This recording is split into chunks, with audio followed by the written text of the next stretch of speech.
नए शोध में वैज्ञानिकों ने पाया कि पृथ्वी की क्रस्ट में मौजूद कीमती धातुएं, जिनमें सोना भी शामिल है, कोर से बाहर निकल रही हैं और फिर सतह तक पहुंचने के लिए लंबी यात्रा की। ये प्रक्रिया संवहनशील मैग्मा के जरिए हुई है। गोटिंगेन विश्वविद्यालय के भूरसायनज्ञ मैथियास विल्बोर्ड कहते हैं, हमारे निष्कर्ष यह दर्शाते हैं कि पृथ्वी का कोर उतना अलग थलग नहीं है जितना पहले माना जाता था। यह शोध नेचर में प्रकाशित हुआ है। लिथोस्फीयर के नीचे से निकले ज्वालामुखीय चट्टान में पाए जाने वाले आइसोटोप के जरिए यह नया शोध हुआ है।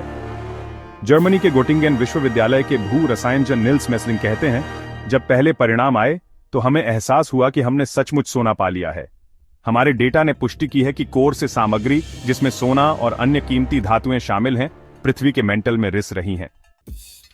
वैज्ञानिकों के मुताबिक हम पृथ्वी की क्रस्ट में सोने तक पहुंच सकते हैं, लेकिन वहां मौजूद मात्रा हमारे ग्रह में मौजूद कुल मात्रा का एक छोटा सा अंश है। शोध से पता चलता है कि 99% से अधिक सोना इसके धातु कोर में है। पृथ्वी की कोर में इतना सोना है कि यह पृथ्वी की पूरी भूमि को 50 सेंटीमीटर मोटे सोने से ढकने के लिए पर्याप्त है। लाइफ साइंस में प्रकाशित रिपोर्ट में वैज्ञानिकों ने कहा कि हालांकि हमारे पास इस बात के अच्छे सबूत हैं कि आदिम हीलियम और भारी लोहे के समस्थानिक पृथ्वी के कोर से लीक हो रहे हैं, यह स्पष्ट नहीं है कि सतह पर हमें जो भारी धातु मिलती है उसमें से कितनी कोर से है और कितनी अंतरिक्ष से है। हालांकि इसे लेकर शोध जारी है। इस खोज से पता चलता है कि सभी साइड्रोफाइल तत्व, वे जो पृथ्वी के युवा होने और पूरी तरह से पिघल जाने पर कोर में चले गए थे, कोर से बाहर निकल रहे हैं।